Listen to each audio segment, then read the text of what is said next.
Matrix, William Miranda.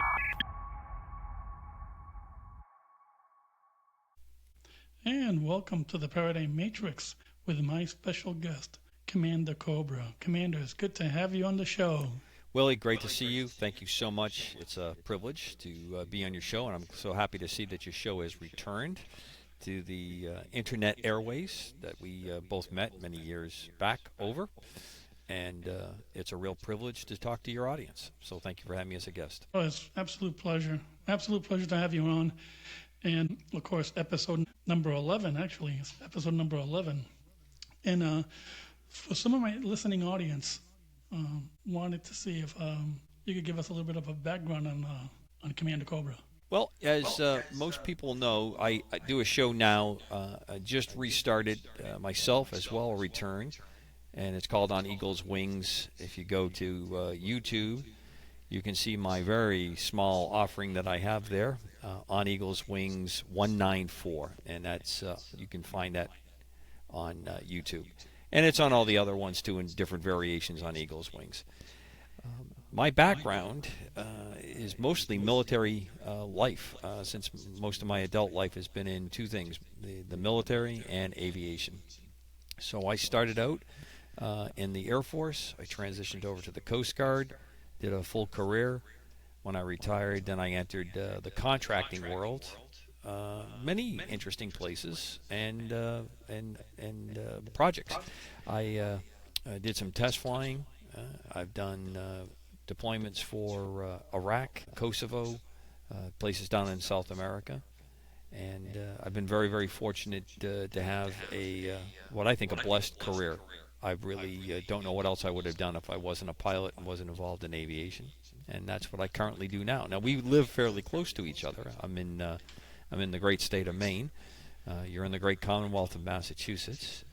And we're not that far apart from each other. And as many people may know from our past, if anyone's tracking your earlier shows and my earlier shows, we met at the Greater New England UFO conference many years back with Dear Sue that was running that. And I love to always talk about that because, to me, that is one of the most interesting and successful UFO conferences and what she has pulled off over the years. So I hope that Sue gets to see this and she knows that we're still thinking about her. Well, I'm pretty sure she will. You know, it's interesting enough. You had said it's been a successful conference. You know, one of the oldest one in New England. You know, aside from Exeter, and continuous. And apart from Exeter, has been very successful. You know, and of course we've had some way or another. We always get to meet at the conference. Yep. You and I. And we've been in touch for years. I mean, you know, for the radio show background. What really started it all for me was Mac Maloney, and Mac's Military X-Files show is how this started. Now, I knew Mac for a number of years, prolific and really great writer, does all kinds of stuff, and he had me on as a guest one night because he was doing live show, and as often happens, your guest doesn't show up. So he called me. And he says, "Can you jump on?" And those days, I literally held a phone. It was no vid side. It was just the audio side, and that was on the great KGRA. And he started asking me questions, and answering, and off we go. And it was pretty successful. So I got asked to continue a couple other shows. And I did. And there were times where Mac would say, "Hey, I'm not sure if this guest is going to stay or can do the whole time. Can you be available?" And I would literally be vacuuming. I'd have the phone in my back pocket.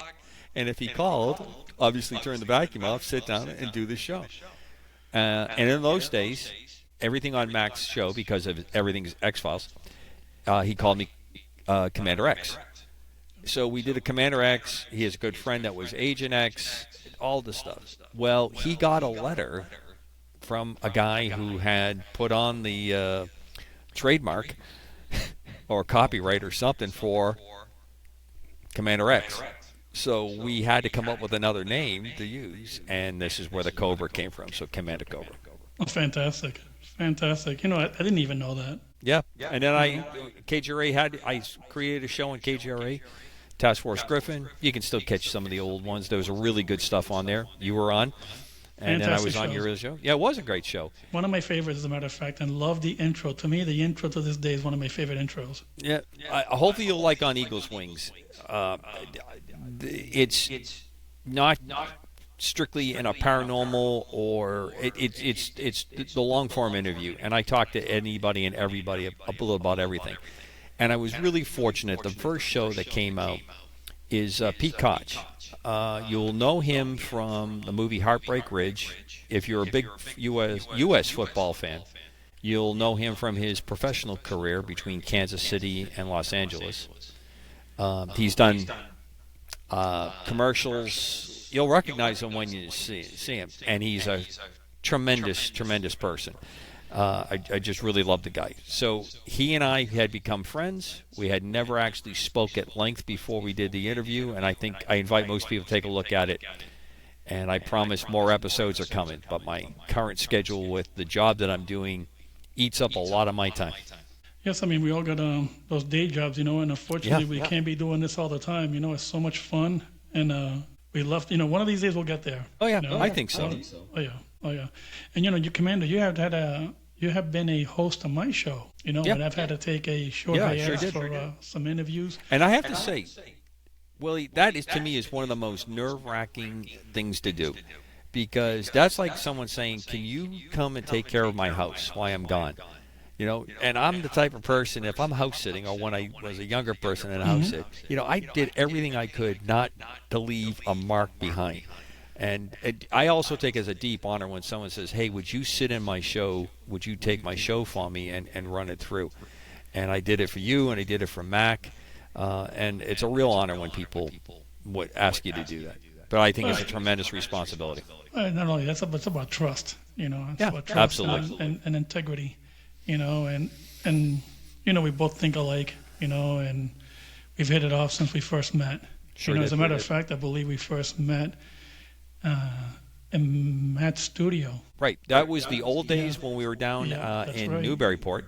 Correct. And that's when he was doing the show out of a radio station there.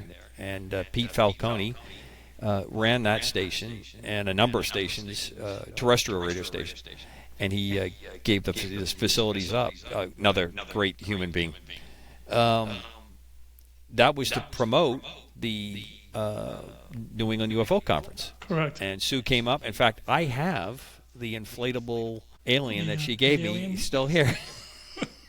Fantastic. I think I still have a couple myself. Yep. And my wife has one in the truck. She loves the one that she's got in her truck. Oh, that's fantastic. Now, Commander, going into, we have spoken in some length before about these subjects, and one of them happens to be disclosure. Yeah, it's an interesting turn of events as of late. I take some amount of pride in saying that I thought if anybody was the chief executive of our country, it would be the present president that would be the one that was going to keep the promise that's been made to open up the files. Now, there's a million things to talk about around this. I think a lot of people are disappointed in the way it's being released and the amounts. You have, to me, very interesting interactions with Congress, the reps that have been involved in hearings. The Senate really hasn't done much on the hearings, but they're looking and asking for specific files. So I'll give you my overall. First of all, as we've talked about in the past, I don't need the government to tell me what I know.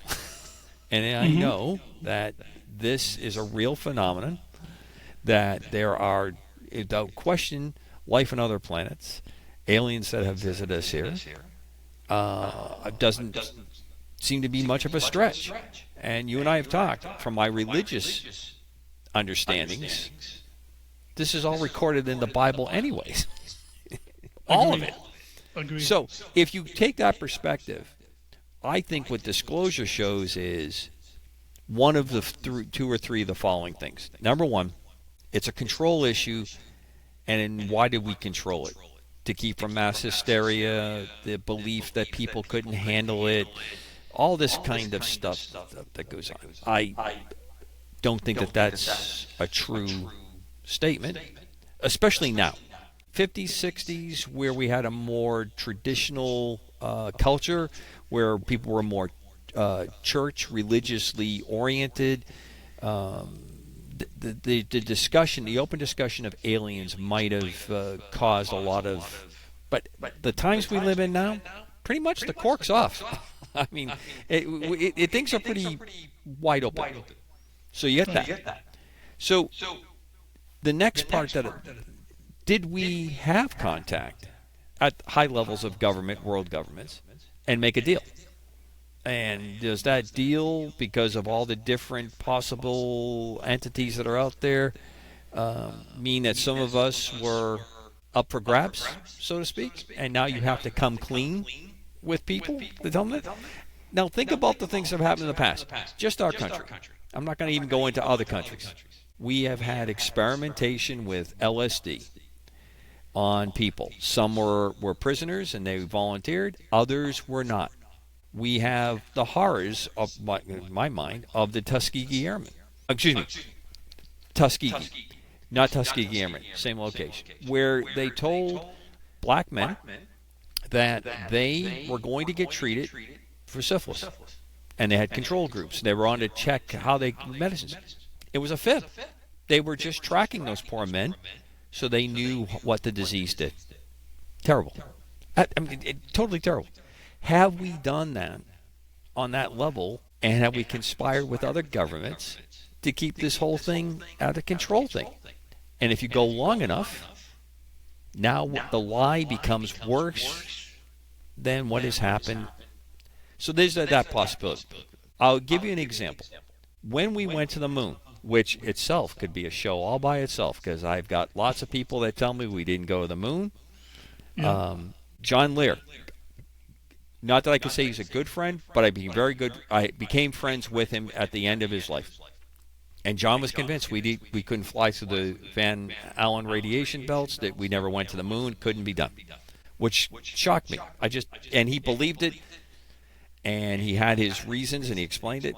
And I'll tell you that when you look at the story of our moon program, which I believe we did go to the moon, I believe we're going to return, NASA, in its typical PR kind of way of doing it, put out photographs that were done in a studio. Yes. To give a good image of what was going on. They wanted to have those really dramatic images. Now, I look at all of this and I say, maybe that wasn't by accident or with good intention to have the best picture. Maybe it was to always have the doubt in there. Maybe you purposely want to control the discussion and the argument by throwing in all these factors. And that, I think, is what happened. Led up to this point with disclosure, until these files have come out, you had different agencies that have been very happy to push things out there so that the discussion is never focused. It's diffused over lots of voices, lots of viewpoints, and it fragments, separate and divide. But I look at that, I look at the moon, our operations there, and how we presented the story to the public, and I think that is part of the basis of what we're doing with the disclosure and what's led up to disclosure. And let's not forget who was who led that space program. Oh yes, so okay, you got Project Paperclip. Right. Okay. Right. Von Braun. Von Braun. Not only him, but several others. Some of them they couldn't even justify. They couldn't get a blanket big enough or thick enough to cover these individuals because of their past crimes. Correct. I mean, Von Braun, full colonel in the SS, if I remember correctly, and what they did to slave labor. To produce the rockets, to produce the motors, to do the physical work on that, is a horror show. I mean, there's no. So then we go, we justify it because we're pitched in a battle now against the Russians, national security, the Soviets, and the whole thing. Don Ecker, a good friend that talks about it, points everything to 1947. He talks about the fact that the National Security Act comes out, CIA gets created, OSS goes away, and the United States Air Force is burned. And he's convinced that is the nexus of all things where we made the deal that we lived under to right now today. Kind of points that way, and let us not forget. I mean, we could go on and on about this, and what happened in the atolls, with the nuclear testing, where you see all those poor sailors on those ships. And the soldiers, when they did the on-the-ground blast in Nevada. And all the people that have cancer. Now, I don't think in all cases they knew what they were doing. I don't think in every case they knew that they were subjecting it to it. I do think, though, in other times we have just made the decision that for the greater good, we're going to sacrifice them. And that's when I come back to. It's a very uncomfortable subject for a lot of folks. But when you talk about abductions. So if we have knowledge of contacts, and it seems to me that the most popular and what I would prescribe to is that we have different races of aliens that are involved in this. We have lots of reports that vary. There are some that are friendly or supportive to us, and then we have others that don't that look upon us like we look upon lesser entities in our own world. So, if we're at that point and we have made deals, good or bad, and you haven't cleared the books, and now it's sat, I think that compounds like interest in the bank, and it's not good yes, interest. It does. Yes, it does. And and I think now we live in this information age, Commander, where a lot of us are more informed. We got to decipher through the red tape and the propaganda, and the misdirections and the smoking mirrors. Okay. Well, but Willie, the number one way to do intelligence work right now is a crowdsourcing kind of operation, because we're all wired in. Arthur C. Clarke, the famous science fiction writer, wrote 2001, Childhood Revisited, very, very interesting sci-fi writer. He predicted a lot of the things that we have. Instant global communication. Every person would have the ability to have a communication device. He talked about satellites being, swarms put up around the planet so that we could have this communication. We saw this in the late 40s, early 50s, and he wrote about it. Very, very prophetic. With that said, if you cannot control, because we have an open society, we're fortunate here. If you can't control it, overload it, right? So yes. You throw more and more stuff in there, and you figure out ways to do things in 2-minute bits, 20-second bits, 30-second bits. You follow trends. But if you're really smart, you're going to actually have groups of people that are going to, the famous word of our age, algorithm, right? That's all we talk about. The algorithm. We were talking about before we started the show. That's right. Algorithm. So you have algorithms, and you have people that are working this, and they'll go and monitor and even interact, set things up.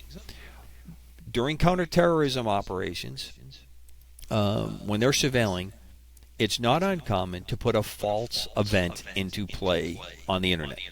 You will say something like, the Pope is going to come to New York City on these dates. And they throw that out. It's not true. But what they're looking for is they want to track who looks at that, who sends it to other people, where are those locations, and then what happens after that. And then now the age we live in, your phone calls are easily recorded. You can put the trace words out. Now you're tracking, and the idea, of course, here is, well, what we've done is we're going to see if there is a group that's a threat to the Pope, and now we're going to have the ability to go through. And it sounds really, really good, right? Because we're trying to smoke out the bad guys and the bad girls. To be fair, we want to smoke out the bad people. Okay, great. But then that also becomes handy on everything else. And now with AI, super data centers, we have, just like the Cold War, we have to build data centers faster than the PRC because that's the new superpower capability.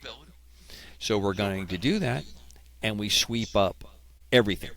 And if you have enough time, and enough commuting power, and with AI now, the ability to just data crush, information manage and analyze, you go ahead and you're able to catalog anything you want. And if you need to make money, what we'll do is we'll sell the lists of what people are interested in. So I like Lotus sports cars, and I always have a Lotus ad when I open up the phone because I like Lotus sports. It's almost just like what was that movie there with Tom Cruise? Oh my God, it was Vanilla Sky? No, Philip K. Dick. Oh my God, I just had it in my mind there. It's the one where they kidnapped his son. Oh, yeah. I know the one you're talking about. Exactly. Yeah. It's it's going to get to where maybe some of these systems are going to get so predictive where they're going to be able to, they're always. Well, right now the thing about it was the future crime aspect. I still can't remember the name of the movie. Yes, but it was what just flashed through my mind, as a matter of fact. But it's we kind of got into that when we passed the Patriot Act, which I, to this day, vehemently hate the Patriot Act. Because, again, good intentions, right? We need to have this capability to know the bad people they're plotting because we have an open society, and I get all that. That's all very wonderful.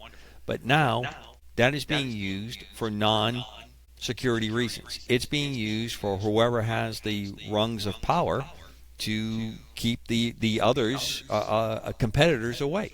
And that's terrible. And then in the middle of it, the citizens crushed in the middle of it. Mm-hmm. Well, look how many people were without legal representation during what happened in the Capitol building. Oh, yeah. Okay. And believe me, there's a lot of people that needed to receive a spanking for what went on there. Agreed. But 100%. Not to be too explosive here, on both sides. We had lots of terrible things going on. Terrible things going on. And there was a huge conspiracy there. I don't. You cannot be objective if you can't look at that and go, there's a lot of stuff here that stinks out loud. Oh, but that particular case, they snared people whose credit cards were used within so many miles around the Capitol. If your phone clued in, you were pulled into this kind of stuff. That's completely un-American. That is completely anti-Constitution. Yeah. It's completely against the government not taking unfair advantage on that.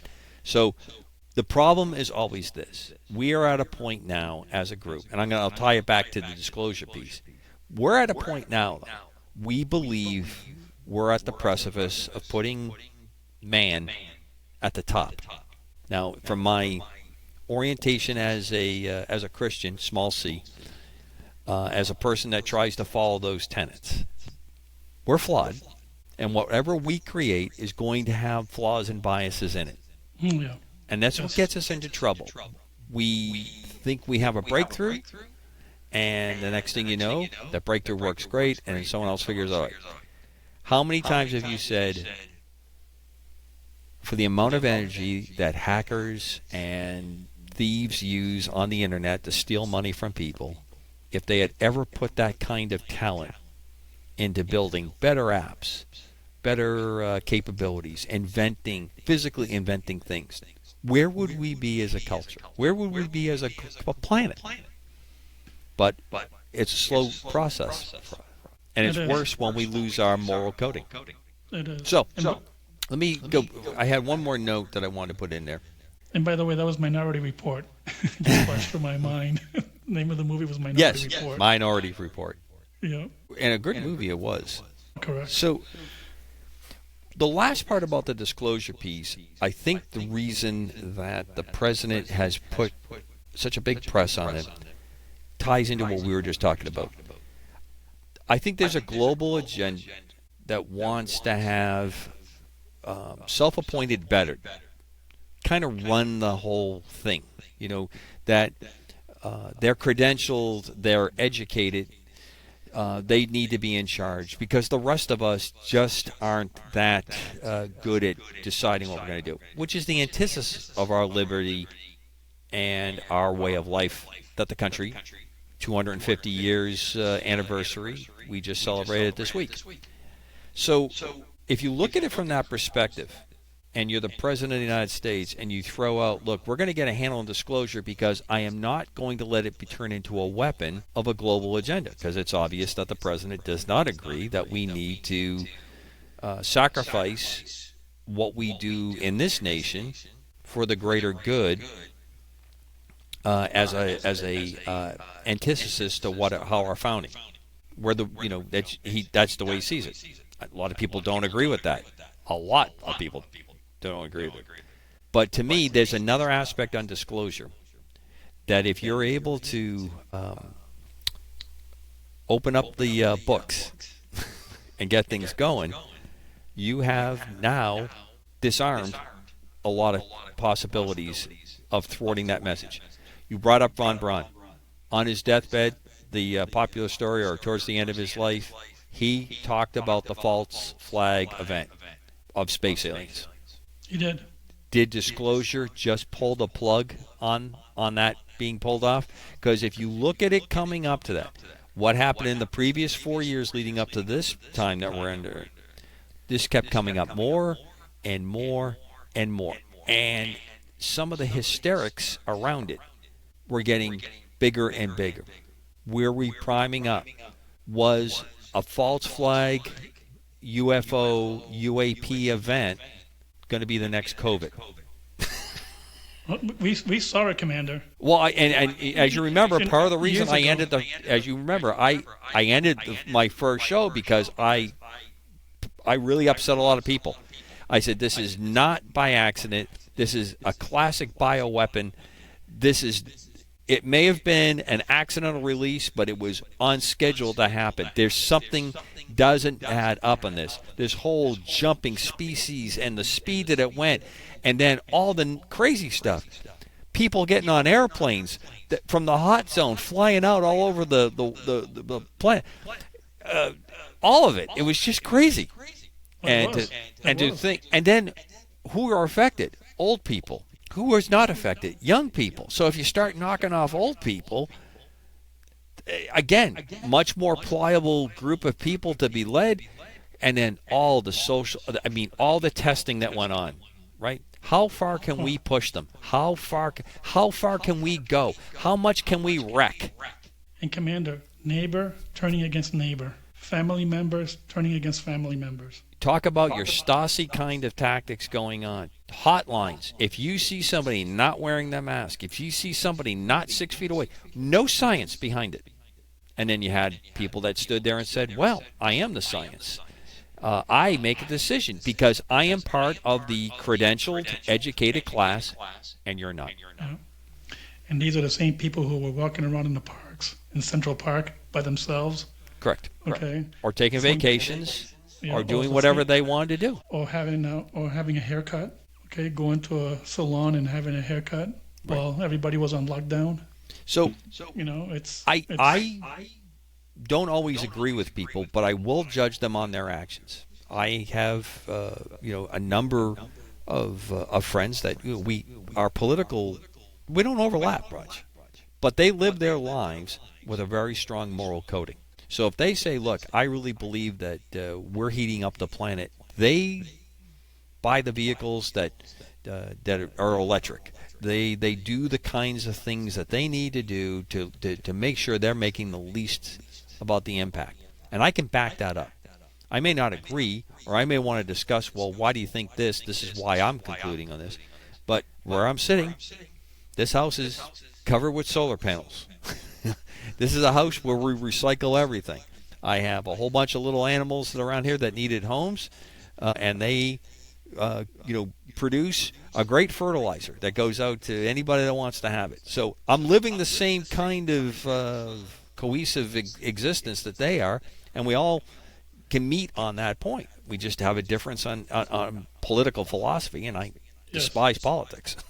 I despise it. Oh yeah, I mean, I don't like the ones that'll tell me you're gonna have to ride a bicycle to work while they're on any 8-cylinder Humvee. Oh yeah, Suburban, heavily modified Suburban, or get on their planes and have those flights to Davos. You know what I mean? A 15-minute flight. Yeah. Okay. Well, you're being preached on, and it's amazing. I mean, it's Well, I guess this is what I talk about, that moral coding. Correct. It's off. We don't have that. And then once you convince yourself that we're at the top of this apex, that we don't have a higher being, and the tenets of almost every world religion says you have to show some kind of empathy to your neighbors. When you get into that and you now say, well, there's classes, that there's distinctions in there, and I'm in this class and I am the upper part of this, this is what happens come through. And this is, again, it ties back to disclosure. It does. We're going to control the information to get the ends that we want. And I think that apple cart's been flipped over pretty good. I think it really has been flipped over. Oh, yeah. You're absolutely right. And it's gonna. I think the plans have been set back for many decades right now. Right. I think so. I think you're right. And I think the other part is this. Last piece on disclosure. So many people are upset that it appears that a lot of the things are what they said. It was not alien. It was definitely domestic. So the famous missile shots, which I still marvel at balloons over the Great Lakes, because we didn't do anything about the balloon that came from the PRC and it was parked over us. Then we finally took it down, and then we couldn't shoot down balloons fast enough. And a lot of what we're seeing is our technology that now can be revealed. That it's not, it's a lot of the quote-unquote drone or UAS systems, unmanned aerial systems, are now very straight up seen in the press as the weapons of greatest activity. Iran and Kosovo, Ukraine. They're full time, so everyone's openly talking about it. So a lot of that's going to be released, and we're not giving anything away. And the old technology can be seen. Yes. To those people who think that the country or the government cannot keep a secret, it can. Oh God, yeah. It can, and it's done a hell of a job keeping secrets. And I salute the men and women in the services who have done their duty. And some people, when I agree with it, I always thought, and I probably mentioned this to you, talking to Stanton Friedman, he said, they talk about disclosure, but they might not like what they get if the government really disclosed everything. They might not like it at all. I agree. And I happen to agree with that also. And there's one other slice that's left there. I like the fact when you identify, or we get down to a fairly reasonable thing, that the predator that fired a missile, they have a picture of it, and it hit this object, and it bounced off the object. Okay? And it was flying, no pun intended, it was flying around the internet. Super alien ship. It repelled the Hellfire missile, and it didn't explode. It deflected it. It changed its body shape. It was a freaking balloon. It was a balloon. It was a balloon that was somewhat deflated and not hot enough to activate the head on the Hellfire missile. So when it got there and it hit it obliquely, it just folded around it and the thing flew off, and then it detonated past it. Correct. Because of the kind. For a couple weeks, I tried to talk about this, and people, you just don't want to believe. I completely believe, but this is based on what I've done in my life. I can tell you what this is within 99% certainty. We had the famous jellyfish balloon that was flying over Afghanistan, and people are going, "How can the people?" It was done by an aerostat. It had a sensor on it. That's the tethered blimps that are around for security around bases. And it showed this thing flying around. And the story was it had gone in the water, sunk, and it came back out. Those pictures never came out that I could find. But that was the reporting stuff that was on it. And I kept looking at this, and in the Muslim faith, during Eid, they have balloon displays like that. And that's what this was. It was just one of those that had broken off. It was deflating partially, and it was flying around. And that gave the reason why the people that were underneath it didn't see it. Because there was nothing to hear, and they were walking under spots. They weren't going to see it. And that's how you got the whole thing.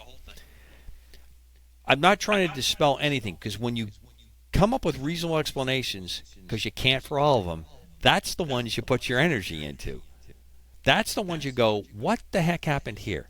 And then why did these people show up and cordon off the area? And where did everything go? So. Oh, I agree. And it's for people who just want to hear that type of, or see that type of information, that's all they're going to gravitate to. That's all they're going to seek. No matter what. If you're telling me, listen, that's a 727 that's coming in an approach, okay, and they see lights, they're going to say that's a UFO. Right. Okay.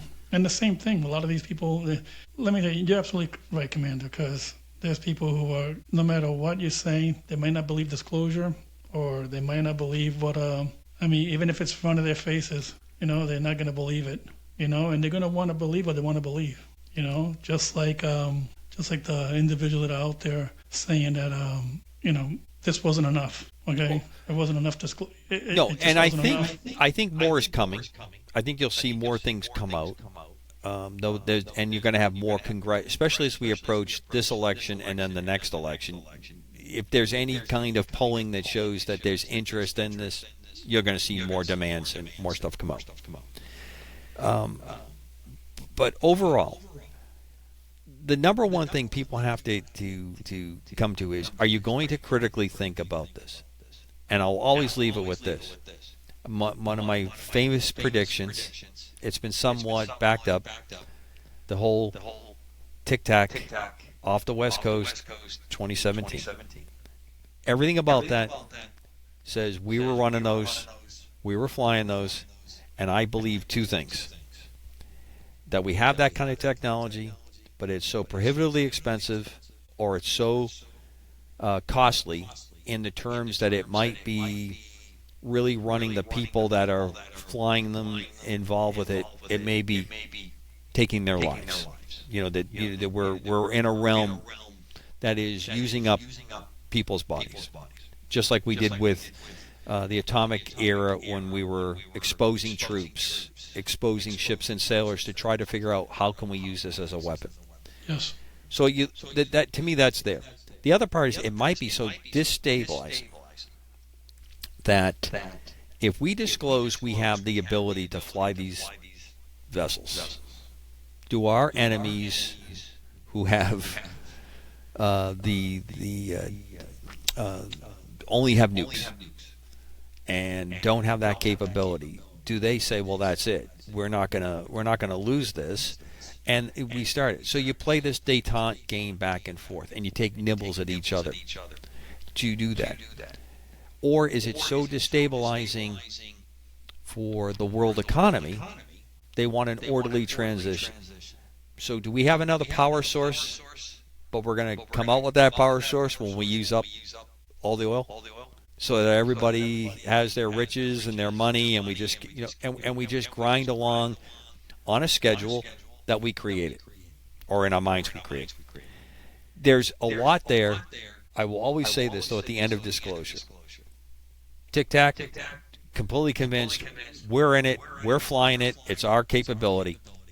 I'm not convinced all that was human breakthrough.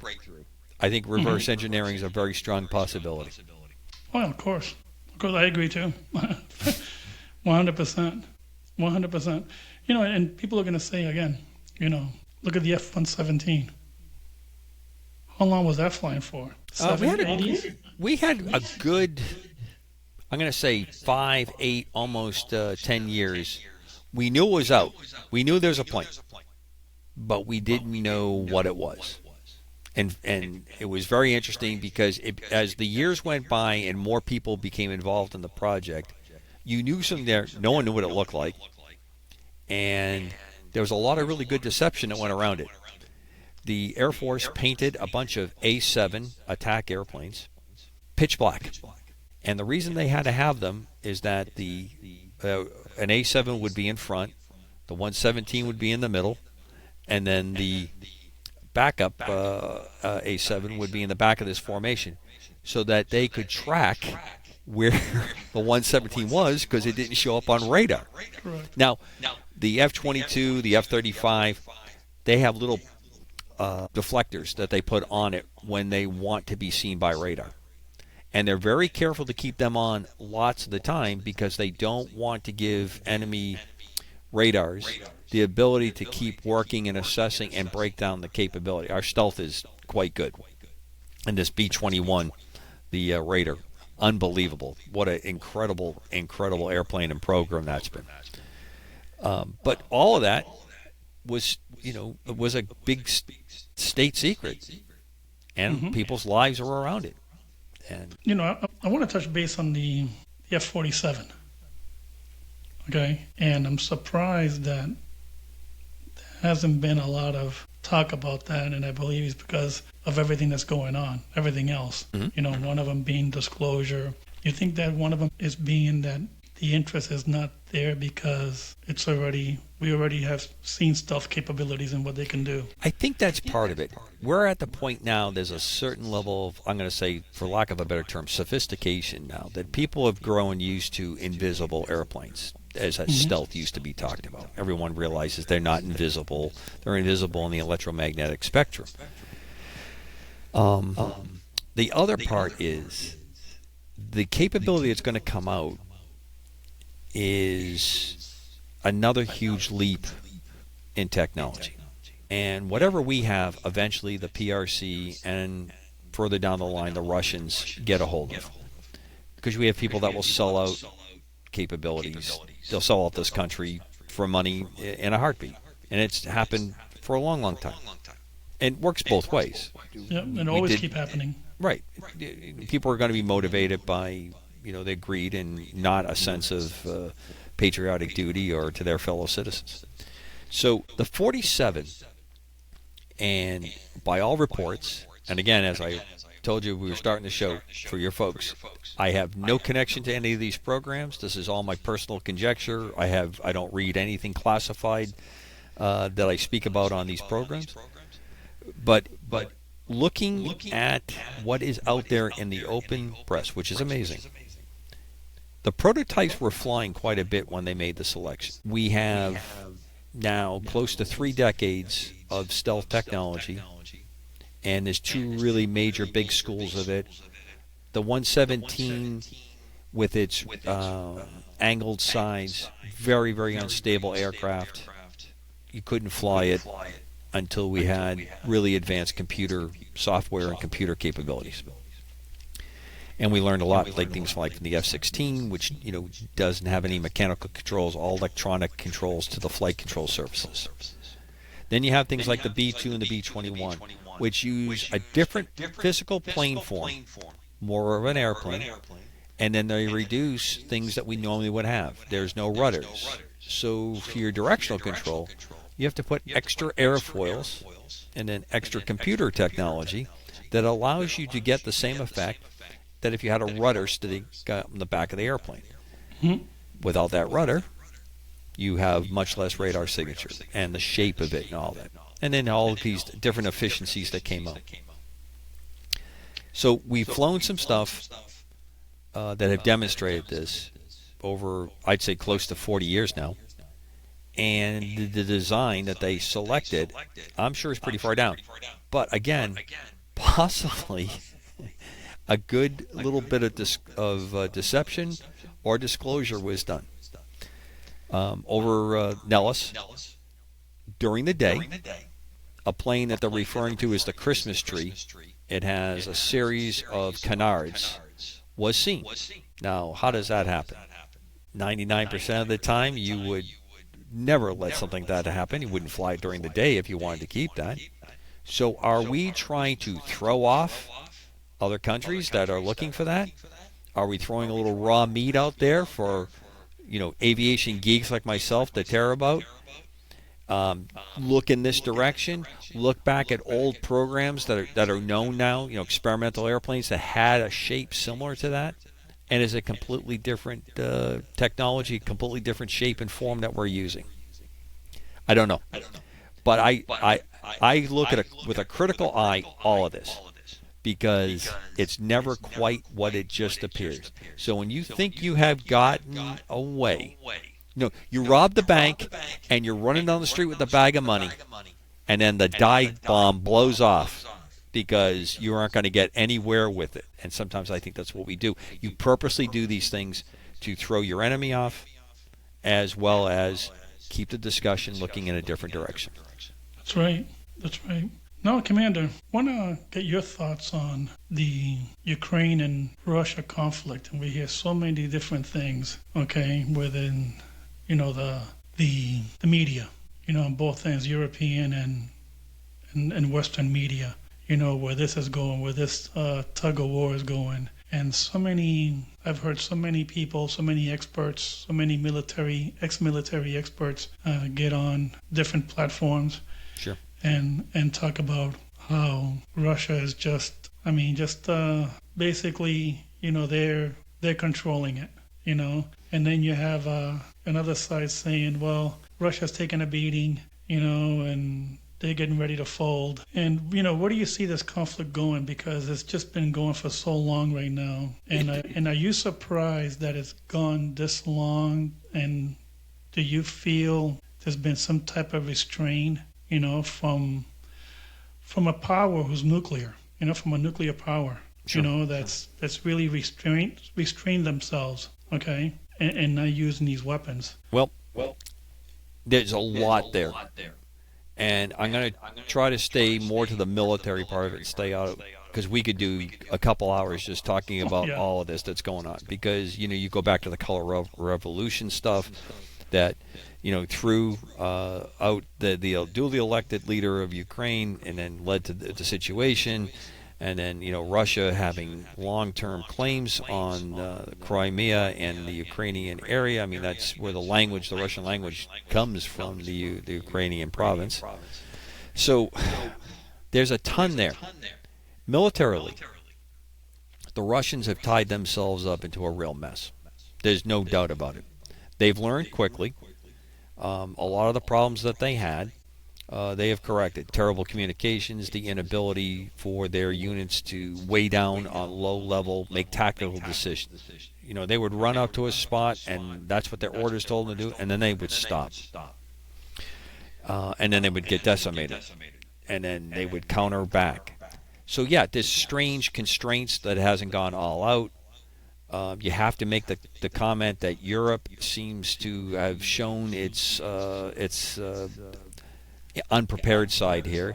That they talk a really good game, but don't have a capability to back it up. Counting, I think, on us to bring our troops into this, and through both administrations, that hasn't happened. Not in large, sizable numbers of field units. Obviously, there's no doubt in anybody's mind that we are helping and supporting the Ukraine. There's no doubt about that. So the Ukrainian people, who I stand with, and would love to see them free, and I would like to make up for some of that, what I consider terrible screw-ups that we've done, also has a mess that they have to clear up. But if you look at the military innovation, how they've created their own weapons, how they've figured out to use the little resources they have effectively, they have done operations that are on the same level as what the Israeli Defense Forces have done. I mean, they created all those sheds that had the roofs that opened up. Okay, they got the right kind of trucking company. They got everything lined up. They placed this order. They got them moving, and they put all the drones in there, remote control. The roofs opened up. These things flew and hit their targets. Because the range of most of your quote-unquote drones is not that good. It requires you to get close to your target. Amazing. Right up there with beepers that blew up with the Hezbollah. I think it was Hezbollah. Hezbollah. So you got that going on. You see this almost tit-for-tat kind of exchange going on. You've also seen some very long-range advanced weapons that hasn't had a lot of fanfare. We haven't heard a lot of, hey, we're sending this stuff over. Things are there. Things are making strikes. And they're making big impact. How does this end? God only knows. It's gone on so long. But I think the real pressure right now is they want to get as much as they possibly can secure before the winter. And I think this winter there's going to be a treaty, and Ukraine undoubtedly, in my mind, will lose some of its previous countries, especially the areas that are Russian or Russian-speaking people, and the Ukrainian dialect areas will remain as the country. And then I think you'll see all the stuff for becoming part of the EU and those kinds of things going on. But remember, the whole reason this is going on is we had Ukraine give up its nukes with the promise that we would protect them. That was under President Clinton. And we didn't follow that. Just that simple. And then we had a president that was elected there that was more friendly with the Russians. So we looked for regime change. And we didn't do a good job with it. I'm not impressed with their president. I think it's kind of a goofy situation at best. Oh, that's an understatement. And then we had some really crazy investment things going on there. Biolabs that we put into that part of the world. Nobody wants to talk about, Commander. The answer is going to be the answer is going to be, Willie, why do you need to drag up the past? Exactly. That's all. That's so yesterday. Well, if you don't own up for what you did yesterday, it's corrupting everything we're trying to do today. But the interesting part is, I would say somewhat acrimonious between our president and their president, but yet things seem to still be getting done, and markedly better, and less fanfare, less stuff. And the other part that I find really dark about this, and it kind of goes to disclosure, it seems that the press and the media has lost its fascination on this subject. And they have. And we don't hear much about it anymore, and there's still terrible suffering going on. There's still terrible things happening. But I want to take one more piece of this before we close. You can't talk about Ukraine and not talk about Iran. And if you want to talk about Iran, you can't talk about Iran if you don't talk about Venezuela. And if you want to talk about Venezuela, you got to talk about West Africa. So I will give you the quick Commander Cobra shot here. We need to keep the PRC in check, and we don't want to go to war. Now, I think we're very capable of going to war. I think we've shown that. I think we have some capability, and a couple years down the road when our B-21 fleet is robust, you'll see a major change. But right now, the two major sources of oil for the world are no longer the stomping grounds of the PRC. They were getting oil from Venezuela below cost. Of course, they were supplying it to the Caribbean, mainly into the Cuban areas. The Russians were taking oil out of there, and all that is shut down. Before we could do anything in Venezuela, the horrors of what was going on in West Africa with the slaughter of Christians in that part of the world. Which is denied. Yeah, which is denied, except for all the bodies that are there. And very quietly, it's one of the most successful parts of the global war on terror that gets very little attention. The operations that have gone on in Africa by the United States to help build security and get control so governments there can put in check Islamic terrorists. And I spent a lot of time in the Middle East. I got many Middle Eastern friends, many Arab friends, many Persian friends as well. Went to college with a lot of them. Fully accepted as a Christian. There's three parts of the faith. You have people that kind of look at it like Christians do. God, you need to be good to your neighbor, and you need to be peaceful. And then you have, I think, the next group, which is just like all the other faiths, that are very much politically motivated animals for control in the name of their religion or associated with their faith. And then you have the crazies. You got the radicals on the end that go out and just believe some crazy interpretation of some written part of religious text means that they need to do this. So we have these very important strikes that start in Africa, which held off Venezuela.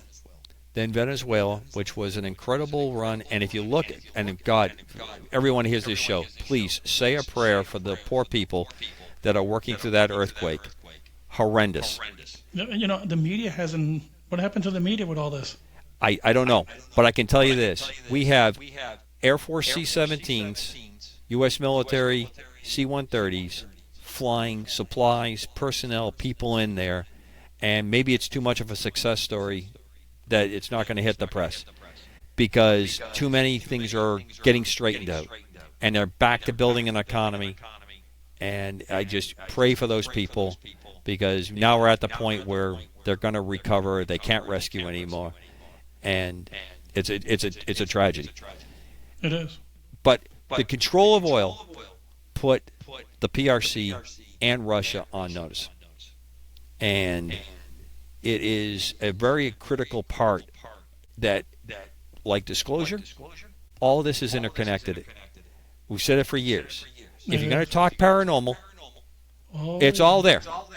Yep. UFOs, aliens, ghosts, all that. You have to look at the whole thing, and you have to step back and try to draw. How many times did we laugh if we were at a UFO kind of level thing and you talked to some people and you talked about, well, the other paranormal activity, like that behind you, the Bigfoot that seemed to show up at a lot of UFOs. Whoa, no, I'm not into that. I'm here to talk about UFOs. Well, wait a minute. Mm-hmm. It's all kind. Don't you think that it's unusual that you have UFO reports and you have this cryptid stuff that seems to always follow behind it? In the same place. Sometimes at the same time? Yes. And you don't want to talk about it. I mean, you just, no, we don't talk about that. The same thing happens when we talk about these things. What's going on in Ukraine, what's going on with Iran and the Mideast, what happened in Venezuela, these are all connected. Yes. And we have to understand that when you drop a rock on this part of the pond and the little rings go out, they're going to interact with the rings someplace else. And sometimes there are people on that part of the pond that are doing that stuff in concert to get a certain kind of convergence of those activities. Disclosure, the geopolitical things that we're dealing with, it's all connected.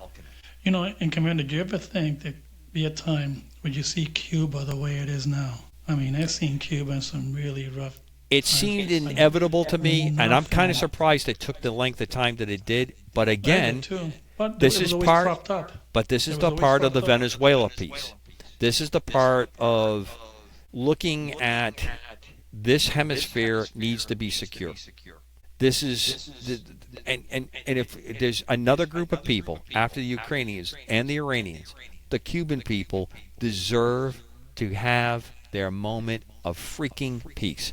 They need the, and you're talking about countries that have incredible production and imagination, and incredible histories that need to get the yoke of communism and control them off their backs and get on with it.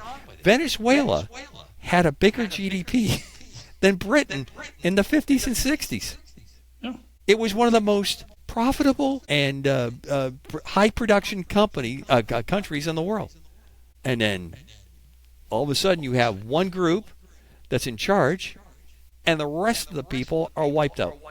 They have become serfs again. We've returned to like a Middle Ages kind of approach to doing things.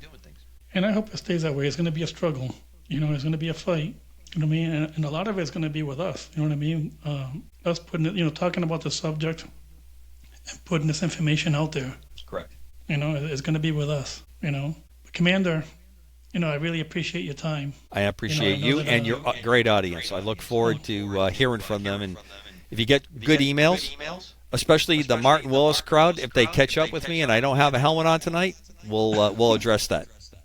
Commander, please share, your show. And where can we pick up your show? Well, you can find it on almost all the platforms. I apologize that On Eagle's Wings does not have a lot of shows that I'm desperately trying to get recorded. I got really, really fun, interesting people to jump on. But you go to YouTube, I'd say start there. Look for On Eagle's Wings, the number is 194. And you should see a symbol of an eagle constellation and some hands like this. And you'll know you have the right icon. And I direct everybody to take a look at the first show with Pete Koch.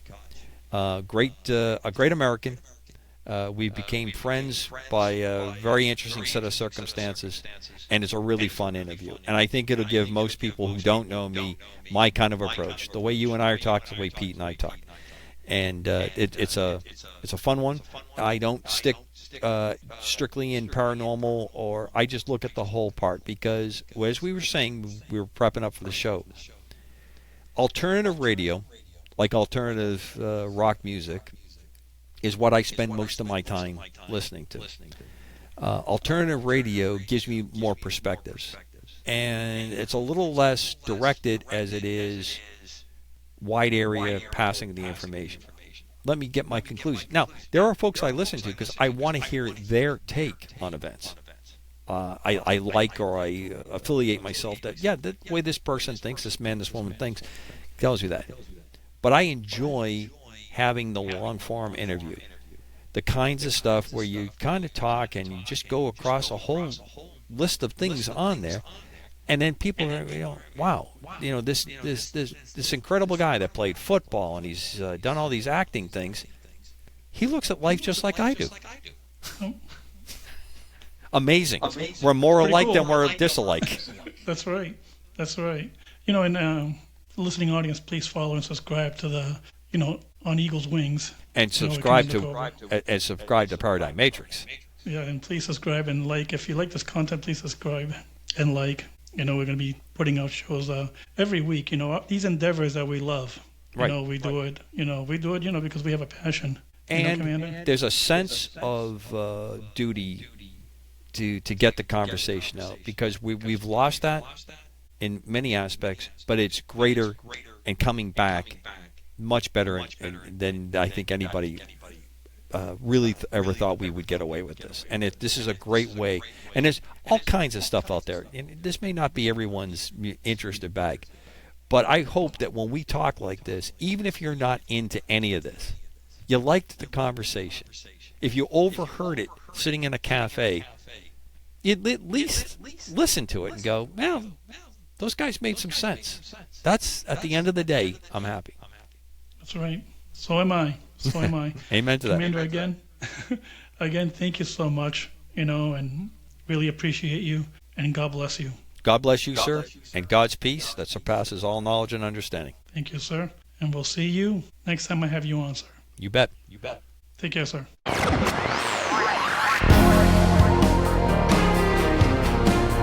Welcome to the Paradigm Matrix with your host, Willie Miranda.